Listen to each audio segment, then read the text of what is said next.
Hey, what's up, guys? I'm Wolf from WolfPack Airsoft with a double pistol review. So the first gun we have here is the... Whoa. Hey guys!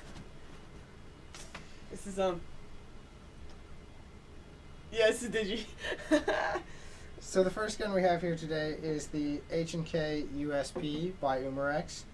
CO2 non-blowback pistol, and then another CO2 non-blowback pistol. This is the Black Ops Wolverine by Ignite. So we're going to start off with the HK USP and jump into the review. That's actually Digi's pistol. He just got it pretty recently, and it's awesome. Well, I got it pretty recently. It's been used for about like 5 years now. Yeah, so it's been around a while. As I mentioned, this gun is by Umarex. The Real Steel HK USP shoots a 45 caliber. Obviously, since this is Airsoft, it shoots a 6mm BB. We shoot 40 caliber. Yeah, exactly. So this is the magazine for it. Obviously, a standard non-blowback magazine. So you can pick up spare magazines for this gun if you do the right research first and find the one that's going to fit. Non-sponsored content. Amazon has it. Yeah. So what Digi here actually did was he bought the magazine that's made by Umarex, the same company that makes the gun, and you're more likely to get a magazine that works if you get one by the same brand. This is a laser, just a standard laser attachment that we put on this tonight because the H&K USP does have a nice bit of rail space here. We didn't know about that. Yeah, it is a standard bottom rail, so you can throw like any attachments you want on there. A few other things I would say about it. Does have a functioning safety, which is a really nice thing to have on your pistols.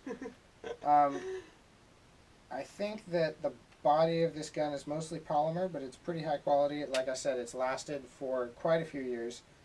The mag is the mag polymer? The mag is also polymer, but with CO2 cartridge in there, it's got a good amount of weight to it. The pistol's fairly ergonomic. I really like the grip. What do you think of it since you use it? Well, I use it, so it works. I don't really... I enjoy pistol grips. I'll just say that. That's why I have an M4. I really like how pistol grips are formed. But this one specifically... Here, you pointed it right in my face. I know. This one specifically has... I don't know, it's just somehow it's formed to my hand really well. Right. So another thing I notice about this gun is that the trigger guard actually gives you a lot of room between the trigger and the front of the guard there. So if you have gloves, maybe even big bulky gloves, you're going to be able to get your finger around that trigger very easily. And it does have Or if you have a pinky problem. Yeah, it does have some nice realistic texturing up here on the front of the trigger guard in case you want to do one of those grips where your finger goes around that. Sights are nice. It does have these white dot sights, if you can see that at all. There's the front and rear sights both have the nicely painted white dots for ease of aiming. So again, it also this has is a hammer. Oh yeah, the hammer does function. So when you pull the trigger, as you can see, the hammer comes back here, and then so that's a nice functioning hammer. They put in that excellent feature. This is the H&K USP by Umarex. And we'll talk about performance in a minute. Yep. Alright, the other gun, this is the Black Ops Wolverine, again by Ignite. Ignite is an airsoft company that's made in Taiwan. They don't actually make their own guns. They get them from other companies. This is a KWC pistol.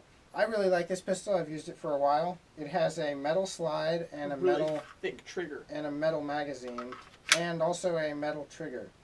The most of the lower receiver is polymer, but it's a very high quality polymer. I've dropped this thing several times and it's lasted really nicely. Yeah. I used to use this gun for my first, it was like two or three wars that I came and did airsoft. I used this pistol, and it scared everyone. Yeah, it's super loud. It's one of my favorite things about this pistol. So if you're trying to be stealthy, don't shoot this. Try use something else. Yeah, this one's really quiet. Super quiet. The Black Ops Wolverine is fairly loud, so it can really scare and intimidate your opponents, which is a lot of fun to use in the field. But this thing has lasted me a lot of time. Again, it does have a tactical rail up here in case you want to mount light, laser, or something else. And it has a rail on top, which really the only purpose of that is to put an optic up there. Red dot sight. Is debatably useful or not on a pistol, but the Black Ops Wolverine also comes with the nicely painted white dot sights, which are for ease of aiming.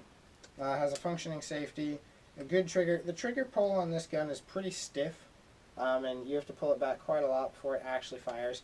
So the trigger response could be a little bit better, but it is very durable and a very nice gun. The rubber handle as well. Oh yes, it has a very ergonomic rubber grip with all this texturing in front on the sides, which makes it a really nice grip. It's definitely comfortable. So yeah, that's the Black Ops Wolverine by Ignite. So I guess now we just talk about performance.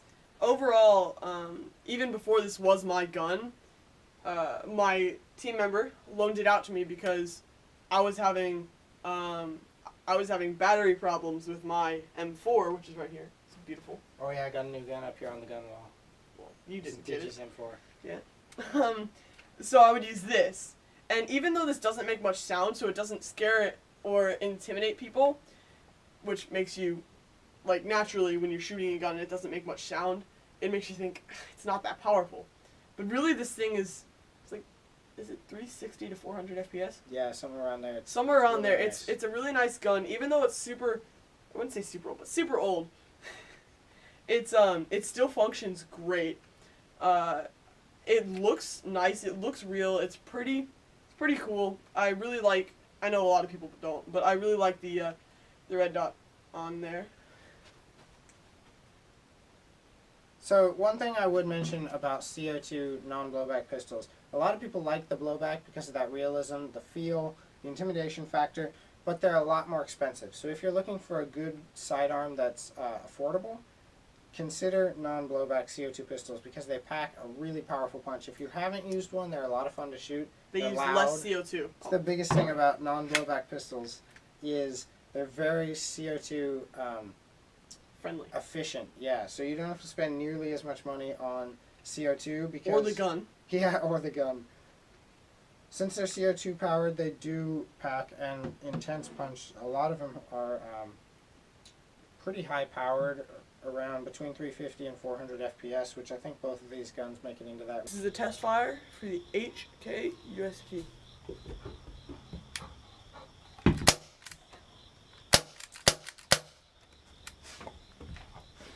This is a test fire of the Black Ops Wolverine.